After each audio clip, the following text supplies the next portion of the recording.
Ketika saya dulu belajar bela diri untuk bisa berantem, ternyata setelah saya menguasai bela diri, saya tidak pernah berantem. Justru gitu? Iya, karena kita sadar bahwa esensi utama dari bela diri itu adalah selamat. Jadi kalau kita bisa selamat dengan mengucapkan salam, ngapain mesti berantem?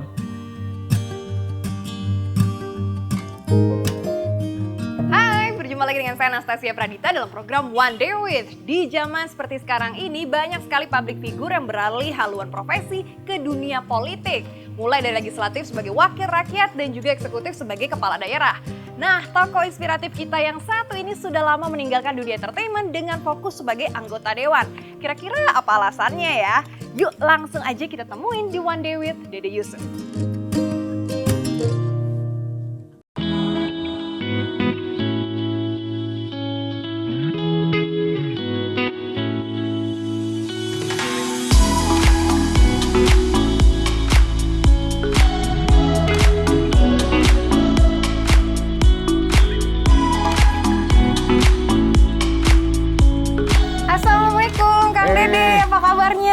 Baik, waalaikumsalam, akhirnya datang juga nih aduh, Dita. sampai habis kopinya nungguin Dita ya. Dari sahabat secepat nih bisa mampir, seneng banget akhirnya bisa ketemu Kang Dede di tengah kesibukannya.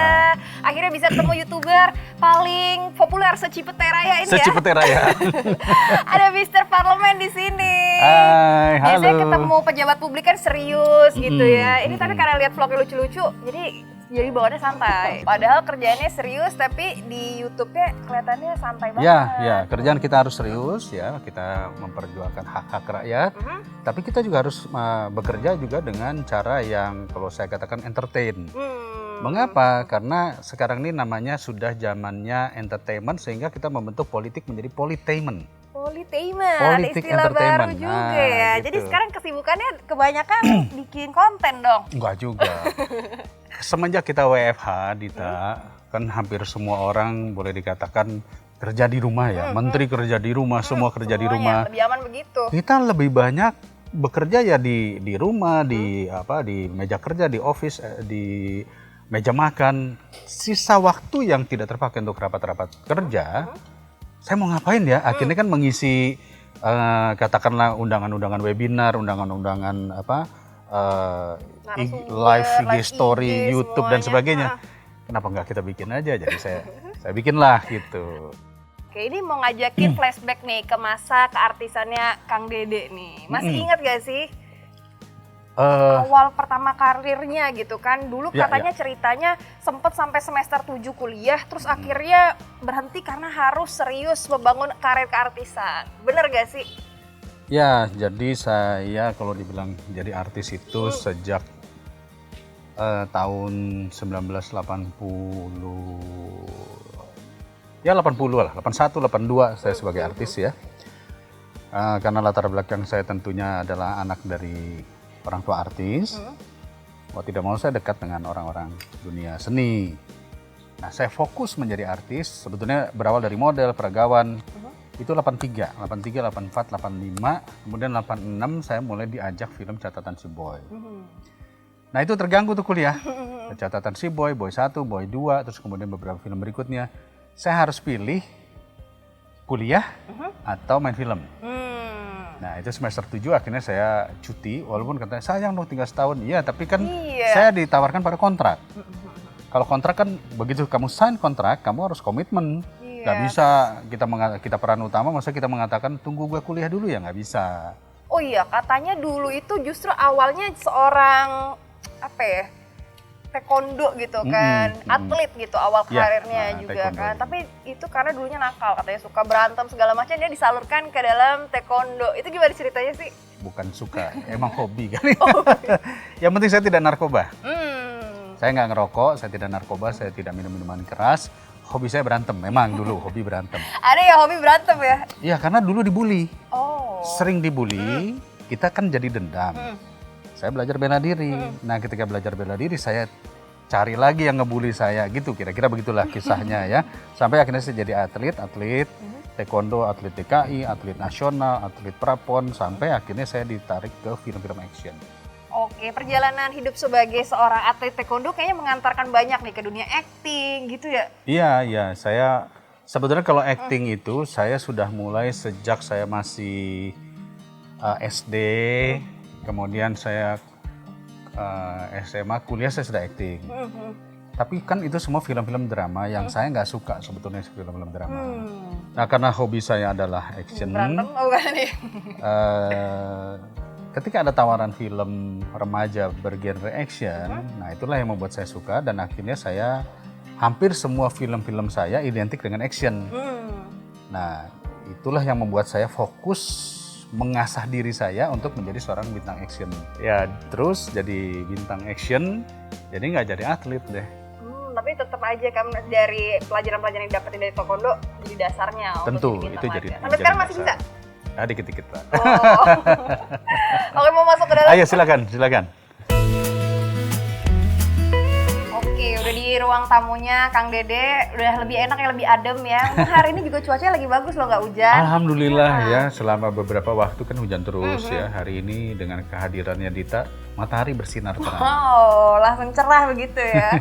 Kang Dede ini masih mau ngajak throwback lagi nih, jadi ke masa dulunya Kang Dede gitu ya. Mungkin orang kenalnya dunia artis, tapi ternyata dunia taekwondo yang banyak berjasa buat Kang Dede, termasuk mempertemukan dengan jodohnya sama istri yang sekarang. Katanya dulu jadi pengajar taekwondo di sekolah. Sekolahnya istri berarti ya? Iya, sekolah istri saya. Saya menjadi pelatih taekwondo itu cukup lama ya, Dit ya. Dari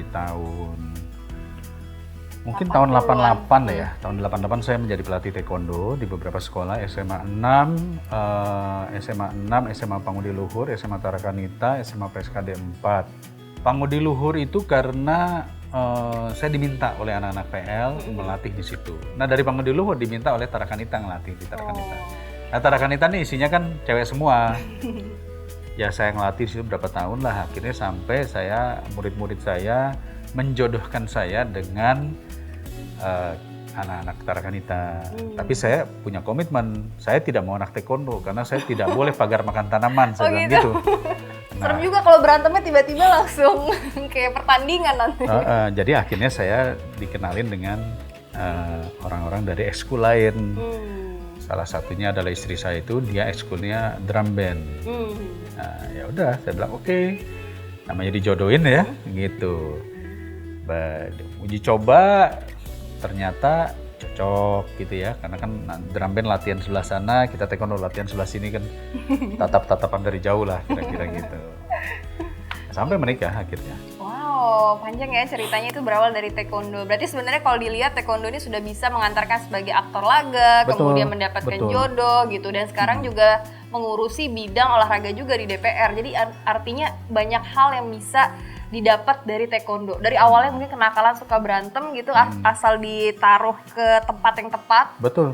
Yang positif akhirnya banyak manfaatnya kayak sekarang gitu ya, Kang ya. Jadi kalau anak muda itu energinya kan berlebihan. Impulsif gitu ya. Nah, energi yang berlebihan itu kalau tidak tersalurkan akhirnya menjadi marah, menjadi kasar, menjadi hal-hal yang bisa saja negatif.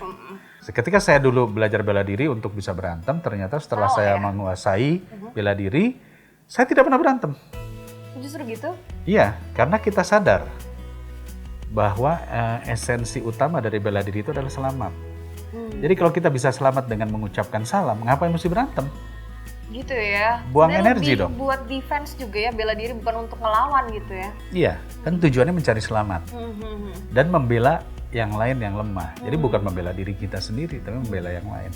Oh, menarik banget ya. Jadi kita bisa belajar dari ilmu bela diri gitu ya, tentang kehidupan. Betul. Jadi kalau misalkan masuk nih ke pertanyaan dunia politik gitu kan, karena kan Kang Dede ini sekarang besarnya karena dunia politik kalau akhir-akhir ini gitu kan berkecimpungnya. Jadi salah satu alasan mau jadi wakil rakyat itu karena ada filosofi bela diri itu yang ada dalam diri. Ya.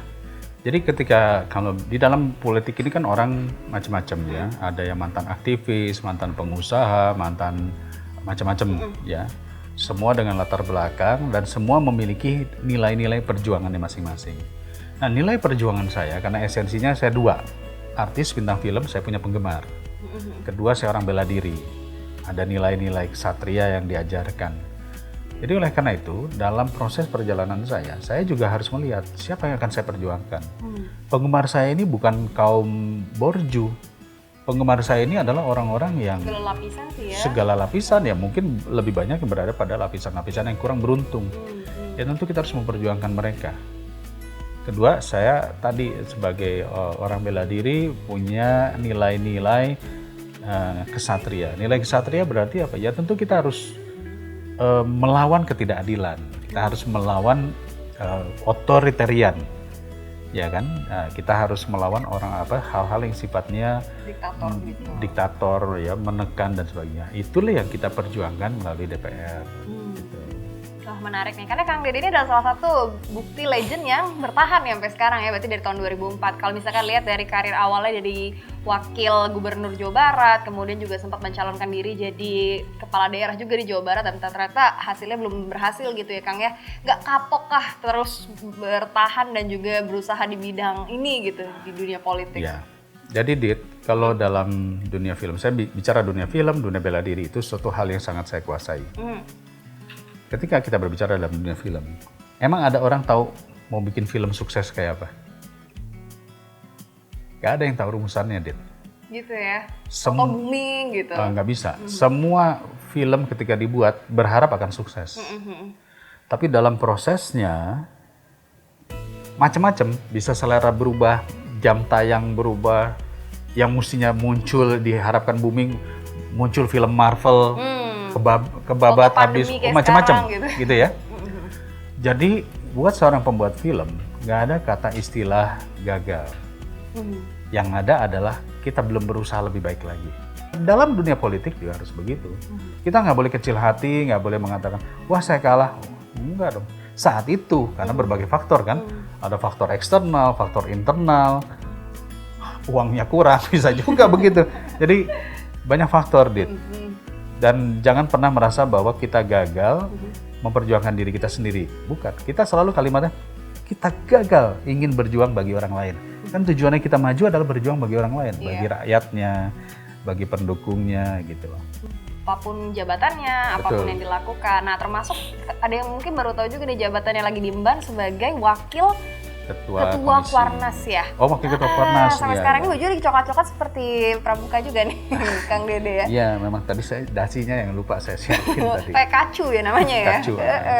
Nah itu kan salah satu jabatan yang bisa dibilang menarik ya. Apalagi di tengah pandemi ini mungkin aktivitas dari pramuka juga nggak banyak nih ya, Kang Dede. Saya 10 tahun menjadi Ketua Pramuka Jawa Barat.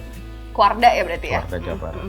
Selama 10 tahun inilah saya mencoba merubah pramuka dari kegiatan yang biasa-biasa saja menjadi kegiatan yang out of the box, banyak mencetak rekor muri, merangsang orang untuk berinovasi, kreatif, dan tujuannya kan lebih kepada anak-anak muda, karena pramuka itu kan lebih kepada anak-anak muda. Nah selama 10 tahun itulah saya mendapatkan apresiasi dari berbagai lembaga, sehingga pada saat waktu itu saya mencalonkan diri sebagai Ketua Kuarnas.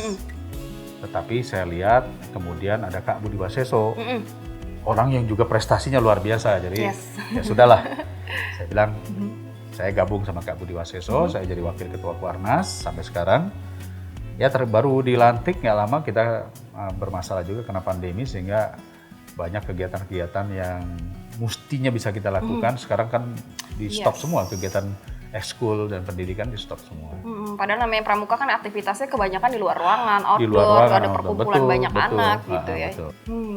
Jadi dedikasinya banyak banget loh Kang Dede nih sama dunia anak muda gitu ya, sama remaja-remaja yang lagi usia produktif gitu kebetulan, saya dekat sama anak-anak muda karena saya pengen tetap muda gitu. Jadi iya loh, nggak tua-tua kayak nyawet muda deh Kang Dede ya. Ya enggak lah, kalau usia sih tetap lah ya. Nah, Kang Dede sebagai penutup boleh kasih semangatnya buat sahabat secepat yang mungkin yang masih muda juga pengen punya karir di organisasi yang bagus kayak Kang Dede, termasuk juga di dalam dunia politik, dan gimana bisa punya integritas yang bagus nih dalam organisasi yang dilibatkan sekarang. Oke, ya terima kasih Dita. Saya baru saja melihat air putih di depan saya. Minum dulu Kang Dede mungkin. Ya maksudnya gitu. Ini soalnya barusan batuk-batuk dikit ya, jadi sambil saya ceritakan filosofinya air putih. Air putih ini, kalau kita putih, bening, maka kita bisa diisi apa saja. Bisa dikasih warna teh, bisa dikasih warna kopi. Dia akan berubah. Tetapi, kalau air putih itu kita isi terus dengan air putih, maka teh itu akan habis keluar, kopi itu akan habis keluar, atau katakanlah ada racun sekalipun, dia akan habis keluar dan berganti tetap putih. Nah, itulah filosofi air putih. Kenapa saya katakan demikian? Karena begini, hanya air putih yang bisa diterima di semua dunia. Kalau kamu pergi ke dunia, ada orang yang dunia kulturnya adalah minum teh. Tapi dikasih air putih dia mau. Yes. Jadi, untuk generasi muda, sahabat si cepat, jadilah tetap bening. Jadilah tetap putih. Jangan isi hari-harimu dengan hal-hal yang kotor. Atau dengan warna-warna yang membeda-bedakan diri kamu dengan yang lain. Tetap positif. Walaupun diisi apapun juga, ini akan tetap bening. Jadi, sekali lagi, gunakanlah main pikiran kamu, energi kamu, mindset kamu untuk hal-hal yang positif. Sehingga kamu tidak akan pernah menjadi kotor.